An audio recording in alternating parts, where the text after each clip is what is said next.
Welcome to the last breakfast. Please enjoy the video. In this video, I will explain how to make Naginata paper. First, let's gather our essential materials. You will need kozo fibers, which are the traditional base for this strong paper.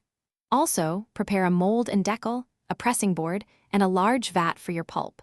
A clean workspace with easy access to water is crucial for a smooth papermaking process. We'll be working with natural fibers and water, so be ready for a bit of a splash. Now, let's prepare our kozo fibers. Begin by boiling them in an alkaline solution, such as soda ash, for several hours until they become very soft. This process breaks down the non-cellulose components. After boiling, rinse the fibers extensively to remove all traces of the alkaline solution.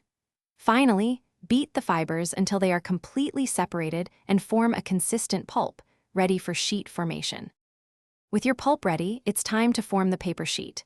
First, mix the prepared kozo pulp with plenty of water in your vat, creating a uniform slurry. Next, carefully dip your mold and decal into the slurry, scooping up an even layer of pulp. As you lift it, gently shake the mold from side to side. This action helps the fibers interlock and allows excess water to drain, forming a strong, cohesive sheet.